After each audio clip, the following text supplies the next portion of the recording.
ฝนตกขึ้นนี่เนาะมาปลูกสาลี่เลยใส่เครื่อง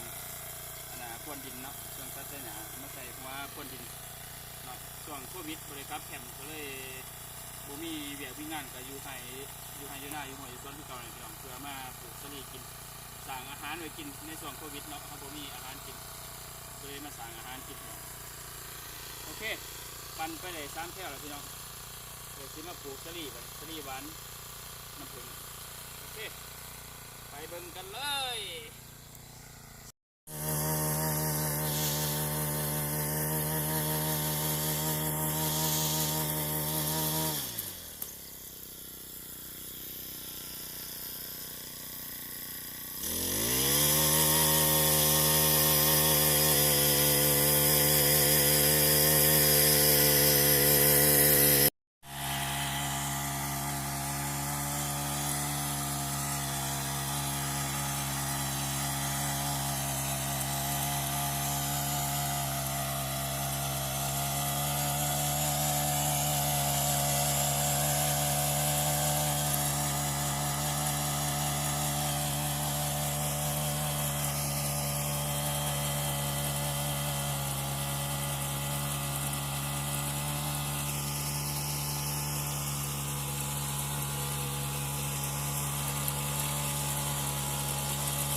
มา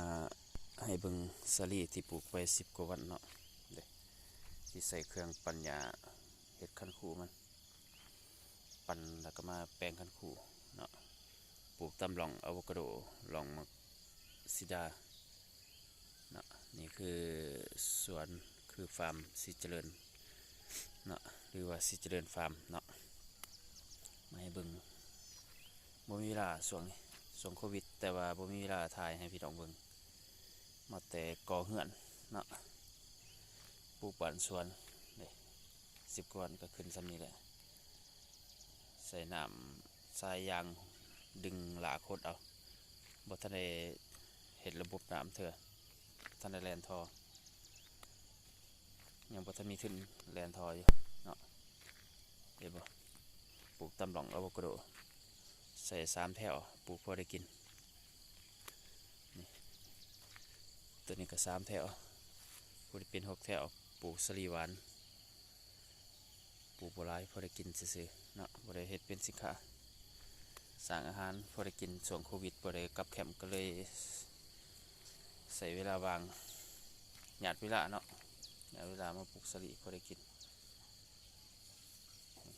หลังจากปลูกไป10 กว่าวันมันจะขึ้นได้สำนี้นี่ก็เป็นอะโวคาโดมีทั้งผักกาดมีทั้งหมักหมูสั่งเสียบลงไปเนาะ3อะโวคาโดได้กินเราก็ได้กินผักทีระยะสั้นเนาะยังเบียดน้อย